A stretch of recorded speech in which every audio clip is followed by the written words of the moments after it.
AJ, as you can see, there is so much pink out here on the field today. Everyone supports this cause. Even at the entrance, they are selling pink wristbands and pink t-shirts like the one that I am wearing to raise money.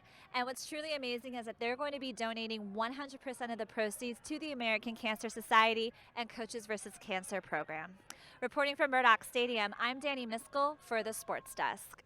Warriors got off to a rough start in this game against Moore Park, but were able to turn things around by the second half. They ran a total of 40 rushing yards, and out of 27 passes attempted, completed 13 for a total of 218 passing yards. I got to speak with wide receiver Trayvon Clark afterwards, who was largely responsible for those numbers. And we're back with Coach Gifford Lindheim. It's so good to be with you again. Can you tell us what football camp has been like this week? All right, let's kick things off with the crowning of the Pioneer League champs. And it goes to none other than the defending champions of North. The Saxons finished 5-0 in league play for their second consecutive year in a row, and the last school to stand in their way was league rival South. We now go to Spartan Stadium, where sports reporter Catherine Gallo is standing by, and she files this report. That's right, and the Warriors hosted Moore Park and were actually finding some challenges in the first half, getting ahead in the game. The Raiders were no easy out, so let's see how it all went down. Gary moves on to face St. Bernard in round 2. Tough break for the Knights because they had an amazing season, but we know they're going to bounce back next year. Tartar suffered a tough loss tonight, but that did not stop running back Eric Suarez from having a strong game. I got to speak with Coach Rock Hollis afterwards about his players' inspiring performance on both sides of the ball. Well, this was a close game. South held a 16-point lead at the half, but then in the third quarter, Mary Star's passing game just picked up, and the Spartans lost control of the ball and had too many turnovers. I got to catch up with Coach Mischler after the game because in spite of this loss, I do want to highlight that there are 3 key wide receivers that we have to look forward to watching for the rest of this season. You gained 76 yards for your team today. Strong performance. Can you please tell me what it was like to play against Moore Park? So I'm with Jersey Shore right here. This is his first year on the ECC team. Can you just tell us, what are you looking forward to most about playing with the Warriors this season and being in Cali? All right, it was so awesome to meet you, and congrats on the W today. Thanks, Leslie. We are down here at Red Car Brewery for the big game day. It's the Patriots versus the LA Rams, and we couldn't be more excited to be celebrating with Torrance, our Rams being in the 53rd Super Bowl. It's Friday Night Lights and the Spartans' homecoming game night, where they face rivals Torrance High School. Spartans are still fighting to get their first win of the season. Dani? Nice pass, Cedric. Hey guys, I'm here with Javin Fish, and obviously a very familiar face because we followed him while he was at South High. So Javin, I just want to start off by asking you, what is it like being at the JUCO level? When we followed you at South High, you were a lineman and you were a tight end, but you're here and you are competing for the quarterback position. What motivated you to go for the QB position? Can you tell us what your position coaches have been, teaching you at this level? Not gonna lie, feel a little bit of deja vu out here on the field today. Final scores matched up pretty closely to when ECC won against LA Harper last year. Now, there were a lot of penalties in today's game. The players were feeling pretty frustrated, but the Warriors defense was able to hold the line. And I got to catch up afterwards with Coach Lindheim, quarterback Grant Ferrillo, and wide receiver Brian Keski, who had 2 touchdowns in this game, about what it is that they did to get today's W. I thought your first half you guys were doing really strong, especially with player 88, him fighting his way into the end zone. That was such a killer play. Could you take us back to that play and run us through it one more time? Absolutely. That's Brian from Carson High School. You had a really strong passing game. I saw you connecting a lot with player 1. Can you just go ahead and talk to me about that strategy and how you're making the connection with them in this game? We were just talking, last year you didn't get too much play time, but you're returning this year, and you're starting off strong. You guys have coming off a couple of losses with your last games. For the first win of the season, you really played a pivotal role. How are you feeling?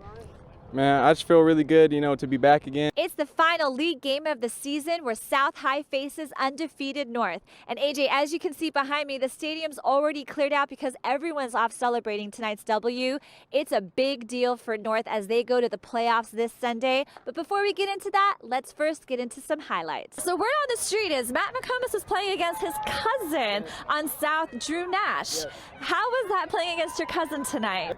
Do you feel that the family dynamic kind of also changes the rivalry? It's a beautiful Saturday out here at Wilson Park, and I am with the Torrance Youth Flag Football Leagues. Right now we got a game going on between the Panthers and the Vikings, and there's so much excitement out here on the field. The kids are playing their hearts out, the coaches and the parents are really getting into it. Let's go ahead and ask the kids how their games and overall how the season has gone today. Well, those aren't the only Warriors that we got to chat with.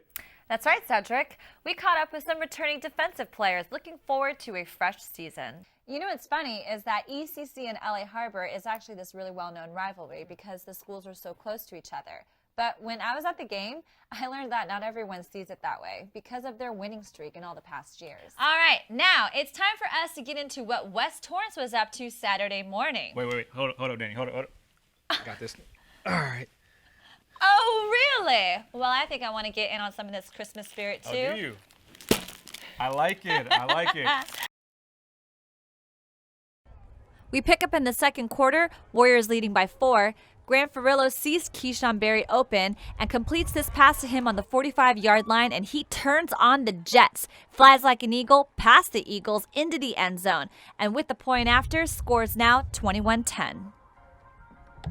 Eagles would respond immediately on their first down. The pass is complete to Hurt Jr. He runs the ball 50 yards, and with the point after, makes the score 21-17. 2 minutes left in the second quarter, Ferrillo makes a connection with Brian Keski on the 25-yard line, and he shows us his muscle right here.